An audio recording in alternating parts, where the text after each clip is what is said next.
il engendre Obed, Obed engendre Isaïe, et Isaïe engendre David. Il y a un homme, écoutez bien, qui va dire, la loi dit ça, mais l'esprit de la loi est couvert par l'amour. Et à cause de ça, eh bien, je suis prêt à tout perdre. Alors écoutez bien, pour que vous compreniez. Ruth, elle risque tout pour suivre Naomi, pour la bénir, pour aider Naomi. Mais elle va donner sa vie, donner son corps, pour ça qu'elle se oint, elle se consacre. Et elle va tout donner pour faire un fils qui ne sera pas son fils. Ce sera le fils de Naomi. Boz, il va engager sa vie, ses richesses, son héritage, toute son histoire, tout ce qui lui appartient, pour que Ruth puisse avoir un fils qui ne lui appartiendra pas. Et il va racheter un champ avec ses sous pour donner un fils qui ne lui appartiendra pas. Il perd tout. Mais il gagne tout. Son nom est dans la Bible, comme l'arrière-grand-père de Jésus. Et c'est notre problème à nous. Nous, les chrétiens, on est souvent sûrs de nous-mêmes. Je vous donne un exemple. Je vois une musulmane couverte, vous savez le truc là qu'on veut interdire. Moi, je pense des choses. J'ai un certain jugement sur elle, sur son mari, sur l'histoire, sur ce qu'elle croit, etc. Et ce jugement-là fait que ça crée, et je peux le justifier dans la Bible, ce que je crois, je vous rassure, ça crée une sorte de loi qui va me paralyser. Et j'ai le choix à ce moment-là, quand j'ai en face de moi une femme comme ça, de rester sur ce jugement, ou de dire oui, ok, je considère la loi, l'organisation, ce pourquoi on serait peut-être tous d'accord, ou pour la plupart. Et maintenant, je vais faire venir l'amour. Jésus a dit, oui, Moïse a dit, mais moi je vous dis ça. Vous avez vu ça déjà combien de fois? Le gars qui descend de Jéricho, qui est battu par des brigands, vous savez, le religieux, les religieux viennent, ils ne s'approchent pas de lui. Et le Samaritain, il s'approche, il prend soin de lui. Et puis, comme je vous l'ai dit, Jésus dit, celui qui aura fait ça au plus petit d'entre vous, c'est à moi qu'il l'aura fait. C'est ça que Boz est en train de dire. La loi dit ça, mais moi je vous dis, aimez. Aimez. Et quand vous arrivez aux limites de ce que vous croyez, aimez. Et alors oui, quand on aime comme ça, on perd. Quand on aime à ce point-là, vous savez, la majeure partie des conflits, de ce qu'on pense sur les gens, en mal souvent, ou des trucs comme ça, ça vient de ce qu'on est arrêté. Tu penses des choses de moi, tu as le droit. Si tu t'arrêtes à ça, tu n'es qu'un tel. Tu n'auras aucune descendance. Et le problème, c'est que Ruth, l'étrangère, si on la considère comme une étrangère et qu'on la laisse dans un coin, on perd le Messie. Parce que c'est ce qui se passe là. On perd la lignée du Messie. Je vais en parler après, parce que j'ai une deuxième chose qui me vient, il faut que je partage avec vous. Mais si on se dit, celui qui peut paraître pour moi comme un étranger, quelqu'un qui dérange, une femme qui va m'embêter, quelqu'un qui n'est pas comme moi, et ok, j'en suis là, je sais, c'est mes limites si vous voulez. Eh bien, j'ai mes limites, oui, j'ai mes limites. Qu'est-ce que vous voulez que je vous dise? Qui n'a pas de limites ici? Eh bien, quand j'ai constaté mes limites vis-à-vis de toi, je déborde par l'amour. Amen. Et là, je crée la possibilité d'engendrer le Messie dans ta vie. Amen. Et dans la mienne en même temps. Je donne un sens à ma vie. Amen. Vous savez, la tradition, c'est un nom, la tradition juive dit que Boz est mort le jour de sa nuit, enfin le jour, pendant ses nuits de noces. Ça veut dire simplement qu'il était né pour ça. Et moi, je te dis un truc, ça c'est la vérité. Je l'ai constaté, je l'ai appris dans Ruth. J'ai constaté sans cesse mes limites dans les relations que j'ai avec les autres. Et ces limites ne créent pas la vie. Je les justifie, j'ai toujours raison. Et quand j'ai pas raison, vous savez ce que je dis? Dans une relation, il y a 50-50, c'est encore pire. Je justifie, par une sorte de justice immanente, je justifie le fait que je ne veuille pas aimer. Mais quand je suis devant toi, devant mon mari, devant ma femme, devant mes enfants, devant mes collègues, devant mes amis, devant le pasteur, dans l'église, etc., et que j'arrive aux limites de ce que je peux vivre avec toi, Dieu dit déborde dans l'amour. Amen. Et tu vas voir. Peut-être, oui, comme je l'ai dit, tu vas tout perdre. Mais peut-être tu es né juste pour ça. Mais si tu viens me voir en disant, Philippe, non, là, c'est la limite, et tu me renvoies comme ça, Dieu te dit, peut-être tu perds la possibilité d'engendrer le Messie. Et c'est ça que Ruth nous dit. Et tu as peut-être toutes les bonnes raisons du monde, mais tu perds ça. Et je vous l'ai dit, moi je n'ai pas du tout envie de la descendance d'un tel. Parce qu'un tel n'a pas de descendance. Vous regardez dans la Bible, pas de descendance. Mais celui qui a réussi à aimer de cette manière-là, lui il a une descendance. C'est tellement vrai que les rabbins, à cause de ce texte, ont décidé que les femmes moabites pourront rentrer dans le peuple de Dieu. Pas les hommes. C'est un bon chemin déjà, un bon premier pas. Parce qu'une femme a été capable de pousser, parce qu'elle aimait de cette manière-là. Elle avait cet amour qui se manifeste. Elle a poussé Naomi à changer d'attitude. Premièrement, elle va se coucher au pied d'un Bose endormi. Et le texte dit qu'il est sexuellement endormi. Ça veut dire qu'il est incapable de produire une progéniture. Il a passé l'âge. Et elle le pousse, à cause de son amour, à pouvoir recréer quelque chose, procréer. Et elle pousse un tel aux limites, au travers Bose, aux limites de ce qu'il peut. Et il y a un truc assez intéressant, c'est que Bose dit aux anciens, vous êtes témoins aujourd'hui, rien que ce mot, on pourrait y réfléchir, je l'ai mis à minuit, au milieu de la nuit, vous vous rappelez, c'était le moment où tout était possible. Mais là, aujourd'hui, quand le texte dit aujourd'hui, c'est un nouveau jour. Et 2 fois, il est parlé d'Israël. Autrefois, en Israël, le témoignage en Israël. C'est-à-dire, il y a quelque chose qui est en train de naître au milieu du peuple de Dieu. Et il dit, sachez que j'ai acquis de la main de Naomi ce qui appartient à Elimelech, à Kilion et à Malion, et que je me suis également acquis pour femme Ruth la Moabite, femme de Malion, pour relever le nom du défunt de son héritage. C'est ça son objectif. C'est pas coucher avec Ruth. Son objectif, c'est de permettre à la lignée d'Elimelech d'exister. Vous savez, des gens qui sont capables de dépasser la loi par l'amour pour permettre à l'autre de vivre. Et moi, vous savez, c'est un plaidoyer aussi pour l'accueil de l'étranger. Parce qu'on a du mal à accueillir l'étranger. Enfin, vous, je ne sais pas, mais il me semblerait que ça soit un problème pour tout le monde. Et Dieu dit, mais peut-être, si tu sais l'accueillir, comme le texte le propose, tu vas donner naissance au Messie. Et je voudrais, vous savez, encore aujourd'hui, il y a des voix qui s'élèvent dans le monde pour détruire le peuple juif. Parce que c'est l'étranger par excellence. Mais c'est de lui que vient le Messie. De ce peuple. Il y a vraiment une parole là, qui descend de Dieu. Alors ça ne se termine pas comme ça, et je voudrais juste finir sur quelque chose qui paraît très très important dans ce texte. Vous êtes témoins aujourd'hui de ces choses.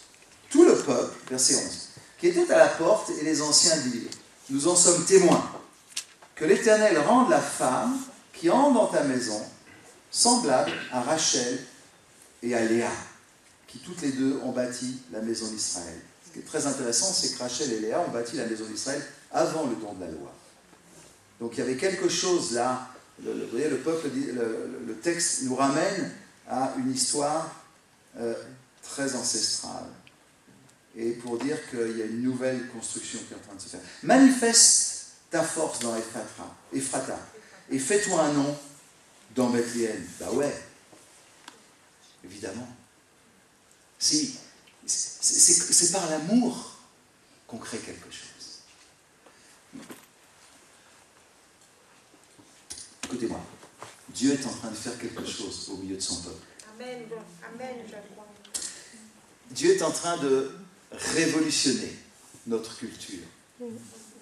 Et il nous amène tous aux limites de nos habitudes, aux limites de ce qu'on croit. Et il nous dit maintenant, par l'amour, vous allez dépasser ça. Vous savez, l'évangélisation du monde ne se fera pas si on reste dans nos propres limites comme ça. Alors nous, on se dit, on va changer les structures, on va aller dans les maisons, on va aller à droite, etc. Mais oui, mais s'il n'y a pas l'élan d'amour pour couvrir ces choses, ça, on n'arrivera nulle part. Et ça démarre au milieu de nous. Hein? Alors, il lui dit, eh bien, les femmes, écoutez bien, parce que ça, c'est la deuxième chose que je voulais vous dire. La première, c'était que tout est résolu par un débordement d'amour. Si j'étais en face de moi et que je déborde d'amour, c'est-à-dire j'ai constaté mes limites, et en connaissance de cause, je me perds dans l'amour et je me donne, à ce moment-là, le Messie est là. Ça, c'est l'évangélisation. Et je me souviens d'un petit mot dans un couple, quand, vous savez, les vieux couples, on a un vieux couple avec Cathy, et on se dit, je la connais par cœur, je sais ce qu'elle va dire. Quand on a renoncé à connaître l'autre, plutôt quand on en est là, c'est qu'on a renoncé à connaître l'autre. Parce que l'autre sera toujours au-delà de ce qu'on pense. Amen. Tu penses quelque chose de l'autre? C'est bien. Maintenant tu es comme un tel. Deviens Bose. Amen. Et tu engendreras des Christ. Et c'est toujours un effort. Toujours. Et vous savez, c'est très facile quand on en reste là, ça se voit. L'amour déborde. C'est quand même intéressant, car Dieu attend aimer le monde. Dieu, il a constaté qu'on était pécheurs, il a constaté qu'on ne pouvait pas s'en sortir, il a constaté tout ça. Il a donné sa loi. On est en plein dedans. Et puis il a dit, mais je les juge. J'ai raison, j'ai la loi. Il a débordé d'amour. Il a donné son fils. C'est beau à l'avance. C'est pourquoi Jésus dira, celui qui perd sa vie la retrouve. C'est beau tout ça. C'est Ruth qui perd sa vie pour donner un fils. Alors, manifeste ta force dans Ephrata, fais-toi un homme. Verset 12. Puisse ta postérité, que l'Éternel te donnera par cette jeune femme, rendre ta maison semblable à la maison de Péretz qui fut enfantée à Juda par Tamar. Encore une fois, une histoire un peu particulière. Je vais quand même vous la raconter rapidement. Juda avait 3 fils et Tamar épouse le premier fils. Et Dieu dit à son... Et le premier fils ne plaisait pas à Dieu, donc il meurt. Alors le deuxième fils, selon la loi du Lévira, doit aller coucher avec Tamar. Alors il y va, mais comme il n'aime pas ça ne se passe pas très bien, et Dieu le fait mourir aussi. Alors Judas, le Judas de la Bible, vous savez, le grand Judas, hein. Non pas le Judas Iscariote, hein, le Judas, le fils de Jacob. d'Israël, le fils de Jacob. Et ce grand monsieur, il protège son dernier fils, parce qu'il se dit, s'il va avec Tamar, il va aussi mourir. Donc il le protège. Et Tamar, elle dit, mais moi, je veux donner une descendance, c'est dans la loi, je veux donner une descendance à mon mari, qui est mort.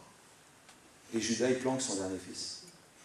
Alors, elle attend, elle se déguise en prostituée. Elle enlève ses vêtements, elle en met des nouveaux, comme Ruth. C'est ça que on avait parlé de ça la dernière fois, c'est pour ça que j'en parle pas trop. Mais Ruth rassemble l'histoire pour lui donner un sens. Tout ce qui est mauvais, elle le change, elle l'incarne, elle le transforme par l'amour. Elle permet à toutes les... Elle donne un sens légitime à ce qui paraissait illégitime. Et vous allez voir jusqu'où ça va. Jusqu'où ça va. Et là, je suis très heureux de ce que je vois devant moi. Vous allez voir pourquoi.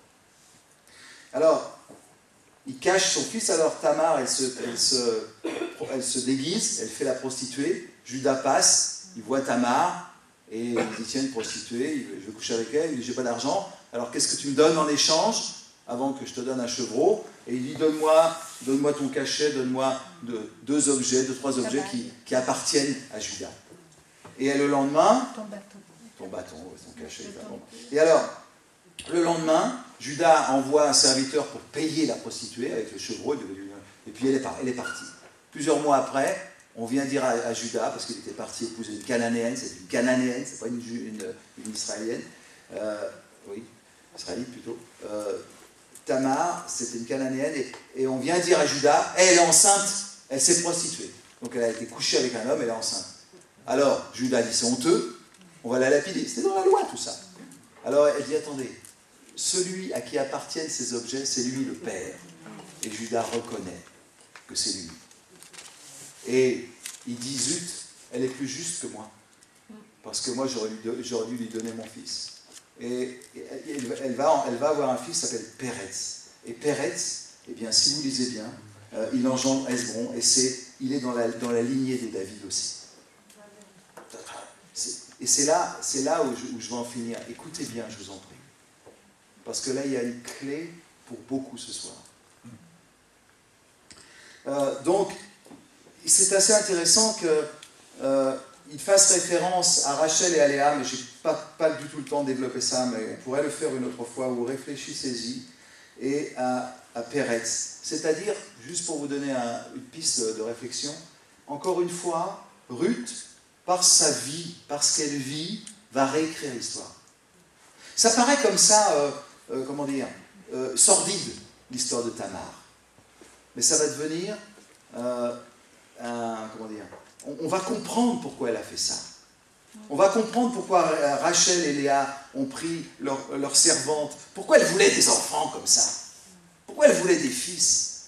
Pourquoi Rachel, jusqu'à son dernier souffle, elle veut un fils pour le donner à Jacob. Pourquoi? Et regardez verset 13. Bose prit Ruth, qui devint sa femme, et il alla vers elle. L'Éternel permit à Ruth de concevoir, elle enfanta un fils. 10 ans de vie avec son mari sont effacés en un verset. Quand Dieu a décidé de bénir, il bénit. Peut-être ça fait 10 ans que t'attends, t'as pas vu.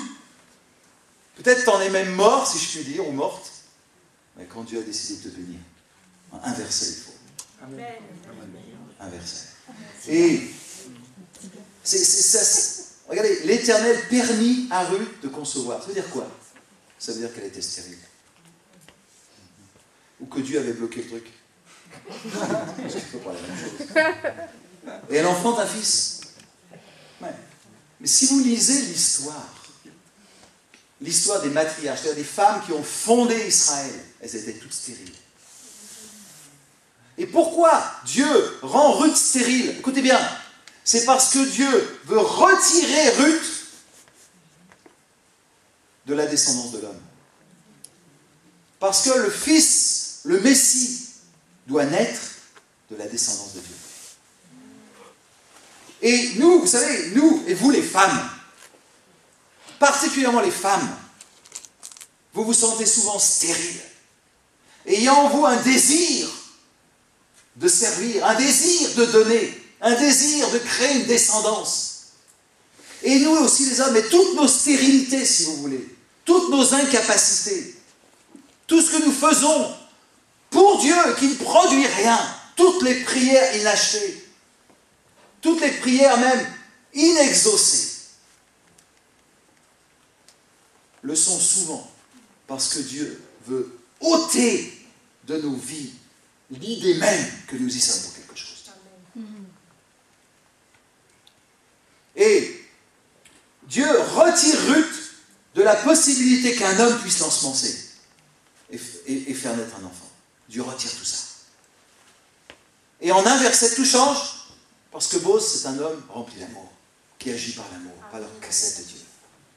Et elle rentre dans la grande histoire de toutes les femmes qui ont porté le Messie et qui étaient stériles. Et je vais vous dire quelque chose. L'œuvre de Dieu se fait dans nos incapacités.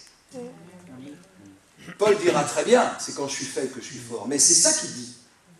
C'est pas dans ce que tu es capable de réaliser que l'œuvre de Dieu se fait. C'est quand on n'est pas capable. Et vous les femmes particulièrement. vous qui êtes stériles, vous qui n'avez ni mari, suis-je à la place de Dieu, capable de créer chez vous la vie? Attendez-vous à ce que Dieu le fasse maintenant. Et c'est ça le message de ce soir. Dieu va transformer toutes nos incapacités en possibilités, parce que lui va intervenir. Nous oubliez ce soir ce que vous êtes capable de faire. J'ai une amie, elle a décidé de faire plier Dieu par le jeûne et la prière. Je prie pour que ça réussisse. Mais malheureusement, je crains que ça ne réussisse pas. Et qu'elle en arrive là. Dieu est plus grand que moi, fait ce qu'il veut. Mais ce soir, j'ai une bonne nouvelle. Ne venez pas à Dieu avec vos possibilités. Venez à Dieu avec vos impossibilités, vos incapacités, vos stérilités. Et quelle est la dernière stérile qui va enfanter le Fils de Dieu? C'est Marie. Elle, c'est pire, elle est vierge. Parce que l'extrême stérilité, c'est la virginité. Et mesdames, mes amis même, nous tous qui sommes incapables, même rendus incapables par Dieu de faire quoi que ce soit, c'est pas pour nous pousser à la stérilité et à la mort, c'est pour nous pousser à la virginité, pour nous faire rentrer dans la sainteté de Dieu, où lui il fait tout. Vous savez, dans la Bible, il est marqué, est-ce qu'il y a un autre peuple que nous qui a un Dieu tel que toi? Parce que tu accomplis ce que nous faisons.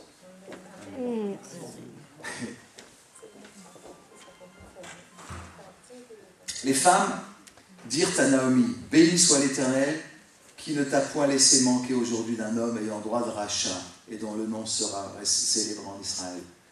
Vous savez, celui qui a droit de rachat sur moi, il s'appelle Jésus. Amen. Et elle prophétise, les femmes. Elle prophétise. Bose, c'est une image de Jésus qui vient ce soir dans nos vies nous couvrir. Et il dit, ok, je vais faire plus que ce que tu me demandes. Vous êtes capable de croire ça? Je crois que je parlais de ça hier ou avant-hier, mais quand Esther s'approche du roi Assuérus, il lui tend son sceptre, il lui dit, demande-moi ce que tu veux, même la moitié de mon royaume, je te donnerai. Si tu sais rentrer dans l'amour comme ça, si tu sais dépasser tes limites en débordant d'amour, alors tu vas trouver face à face avec toi un Dieu qui va te dire, demande-moi ce que tu veux, j'irai au-delà même. Paul le dira encore peut-être mieux que moi, Dieu peut faire au-delà de ce que nous imaginons et de ce que nous pensons. Imagine, Dieu va au-delà. Mais Dieu cherche des hommes et des femmes stériles. Et moi, je connais des femmes stériles. Je connais même des hommes stériles. Dans la vie, il y a des femmes. Moi, je connais des hommes aussi stériles. Et bien, curieusement, ils ne sont pas joyeux. Ils ne sont pas épanouis. Pourquoi? Parce qu'une stérilité qui reste stérile, ce n'est pas épanouissant. Mais il lui dit, béni soit l'Éternel, qui t'a point laissé manquer aujourd'hui d'un homme ayant droit de rachat et dont le nom sera célébré en Israël. Cet enfant restaurera ton âme et sera le soutien de ta vieillesse. Le mot restaurer, c'est le même mot qu'on avait employé au départ pour dire Naomi est revenue. Mais elle était juste revenue physiquement, si vous voulez. Mais là, elle revient psychologiquement. Son âme est restaurée. C'est la totalité de sa personne qui est restaurée. C'est ça que Dieu veut faire avec nous. Amen. Parce que Dieu ne veut pas nous laisser stériles pour qu'on soit malheureux. Il veut nous dire, attends, t'as bien compris, t'es stérile, tu peux rien faire, moi je vais le faire, et je vais te rendre heureux. Amen. Et ça, c'est un truc de femme, ça. Parce que vous, les femmes, vous avez depuis la Genèse le désir de porter le Christ. C'est marqué, ça. Hein? Vous savez, c'est marqué dans la Genèse. Dieu avait dit, ta postérité, la postérité de la femme, écrasera la tête du serpent. Il y a quelque chose que vous, mes sœurs, vous pouvez porter plus que nous. Peut-être mieux, pour dire un mot acceptable. Il y a quelque chose chez vous qu'il n'y a pas chez nous. Je veux dire un truc. Par exemple, la Bible dit, la femme sage bâtit sa maison de ses propres mains. Il a aussi dit la femme insensée la livre de ses propres mains. Mais bon, mais il n'est pas dit ça de l'homme. C'est assez intéressant que vous avez la capacité de bâtir votre couple ou le détruire. C'est pas dit de l'homme.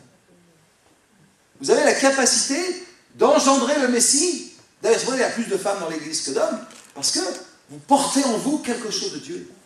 Et Ruth, cette femme voilée, d'une burqa pas possible, eh bien elle vient et elle est reconnue par le peuple de Dieu à cause de son amour. Et on dit, cette femme, elle va faire naître le Messie.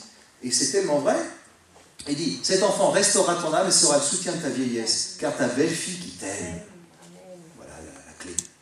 T'as enfanté, elle qui vaut mieux pour toi que cette fille. Pour la petite histoire, il faut savoir que Naomi, c'est l'image d'Israël. Ça veut dire que pour Dieu, Ruth vaut mieux que 7 Israélites. Voilà ce que ça veut dire. C'est-à-dire que l'étranger, qui a un amour capable de dépasser ses propres limites, vaut mieux que tous les chrétiens qui sont ici. Et Dieu nous dit, mais ne t'enferme pas dans ta propre justice. Parce qu'il y a des hommes et des femmes dehors qui ont plus d'amour que toi. Comme le Samaritain, l'histoire du Samaritain. C'est la même chose. Et Dieu nous dit, devenez ces Samaritains. Dépassez la loi elle tue, mais l'esprit vivifie. Amen. Ne vivez pas pour la loi, mais la loi sert à quelque chose, à la vie. Choisissons la vie. Choisissons pas la loi pour la loi. Elle prit l'enfant et le mit sur son sein et elle en fut sa garde. Bon là, je n'ai pas le temps de développer ça. Les voisines lui donnèrent un nom en disant, un fils est né à Naomi. C'est pas Naomi qui est né, c'est à Ruth. Ruth s'efface. L'amour, c'est ça. C'est vivre pour que l'autre vive. Même, d'une certaine manière, mourir pour que l'autre vive. Il l'appelle Obed, c'est-à-dire serviteur. Ce fut le père d'Isaïe, père de David. Et je voudrais lire le premier chapitre de Matthieu. Parce que, bon, on va finir là-dessus. Parce qu'il faut finir. Mais j'ai ouvert beaucoup de portes ce soir. Mais je les laisse ouvertes volontairement. Généalogie de Jésus-Christ, fils de David, fils d'Abraham. Abraham engendra Isaac, Isaac engendra Jacob, Jacob engendra Judas et ses frères, Judas engendra de Tamar Pérez. On vient de le lire. C'est quoi? C'est la femme, c'est le fils d'une Cananéenne prostituée. C'est pas mal, hein? Ça commence bien. Jésus-Christ, c'est le fils d'une Cananéenne prostituée. Cananéenne, vous savez, dans la Bible, les Cananéens, c'est l'ennemi. Hein. C'est presque le péché par excellence. Verset 4. Aram engendra Aminadab, Aminadab engendra Naasson, Naasson engendra Salmon, Salmon engendra Boz de Rahab. Vous savez qui est Rahab? C'est une prostituée. De Jéricho. En plus. Jésus, c'est non seulement le fils d'une Cananéenne prostituée, mais de Rahab la prostituée. Boz engendra Obed de Ruth. Ruth, c'est la Moabite. Celle qui ne pouvait pas entrer dans le peuple de Dieu. L'ennemi de Dieu. Attendez, je ne sais pas qui est ton père, mais c'est pas grave. Ça peut bien se terminer. Obed engendra Isaïe, Isaïe engendra David, c'est quand même pas mal. Le roi David engendra Salomon de la femme d'Uri, une adultère. Qui a une descendance pire que Jésus? C'est pourquoi? Une ascendance pire que Jésus. Parce que Dieu, il nous montre que celui qu'on rejette, c'est celui qu'il choisit. Amen. Dieu, il nous montre que le deuxième sera le premier. Amen. Et peut-être tu as été repoussé, peut-être tu es le dernier, peut-être même tu as péché, peut-être même ton père il a fait ci, ta mère, elle a fait, ta grand-mère elle a fait ça, peut-être que tu peux engendrer le Messie. Amen. À cause de l'amour qui dépasse. Amen. Et quand vous lisez l'histoire de ces femmes, ce qui les caractérise, c'est le désir de produire une descendance. Pour que le Messie arrive, il y a dans la femme, mesdames, il y a en vous quelque chose d'ancré dans vos gènes. Vous voulez produire le Messie. Vous voulez qu'il sorte de vous.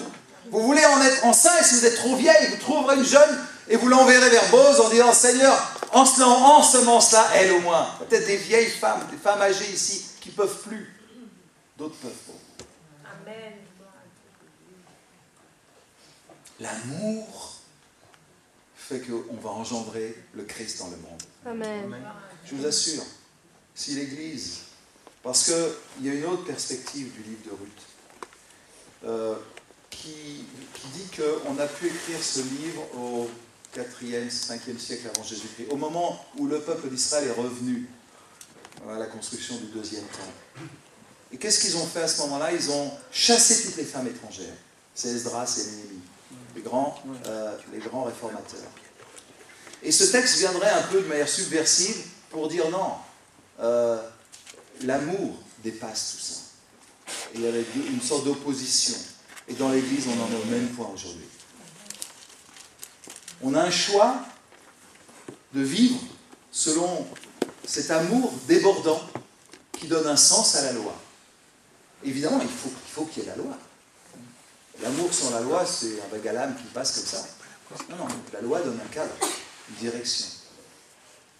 Mais ne passez pas à côté de quelqu'un simplement parce qu'on le juge, simplement parce qu'on a une limite, simplement parce qu'on a une histoire, simplement parce que je discutais avec quelqu'un qui me disait « je ne peux plus voir ces gens à cause de mon histoire ». On en est tous là, plus ou moins. Maintenant, dépassons ça. Et c'est comme ça que le Messie va venir. Amen. Amen. Il n'y a Amen. pas d'autre clé. Parce que c'est la clé de l'histoire de Jésus. Tamar, Rahab, Beersheba, Ruth. Mesdames et messieurs, nous qui sommes stériles, nous qui ne sommes pas les gens parfaits, eh bien maintenant, prenons la décision de vivre dans cet amour. Et là, le Christ va venir dans le monde. Et là, on verra l'évangélisation. Amen, amen, amen.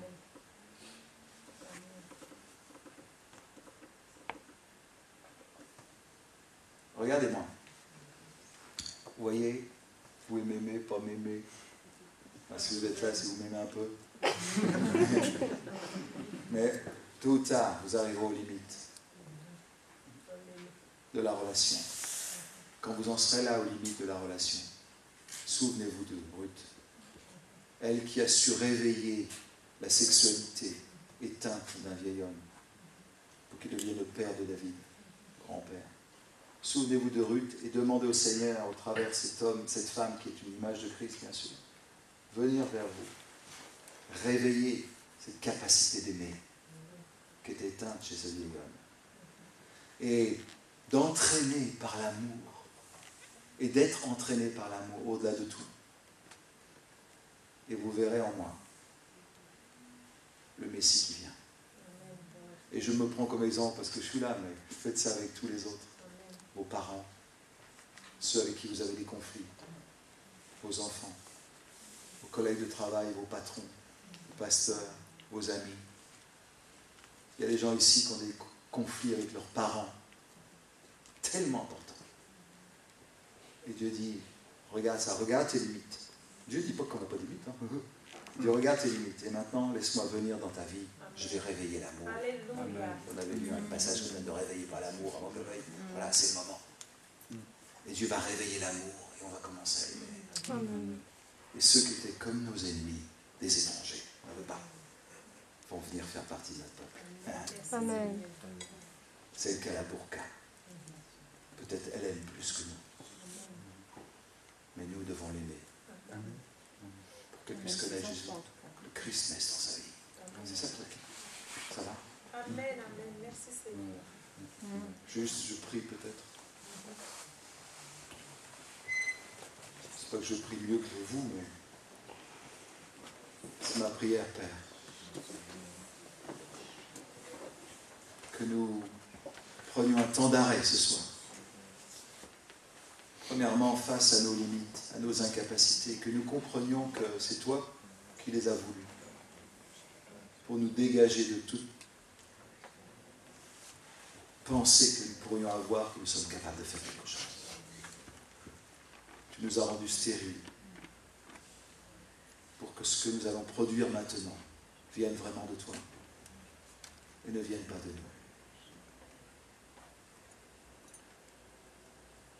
Et Seigneur, si on croit avoir fait quelque chose, Paul dira, si quelqu'un croit être quelqu'un, il s'illusionne lui-même. Dieu est tout. Et Seigneur, je prie que face à nos limites que nous avons les uns et les autres, entre nous, mais aussi face au monde, face aux autres, face à l'étranger, face à la veuve, face à l'orphelin, je prie, Père, pour que nous passions au-delà de nos limites par l'amour, au-delà de la loi qui peut même justifier nos attitudes, au-delà de ce que nous croyons juste, la justice de la loi. Faisons comme toi, comme dira l'apôtre Paul dans les Romains. Dieu accomplit la loi en donnant son Fils par amour, afin que nous vivions. Seigneur, l'amour que nous allons manifester pour les autres va accomplir la loi et permettre aux autres, justement, de rentrer dans le peuple de Dieu. Et je prie, Père, pour que nous aimions le peuple juif, chaque membre de ton corps. Je prie pour que chaque membre de ton corps ait un amour profond de l'Israël.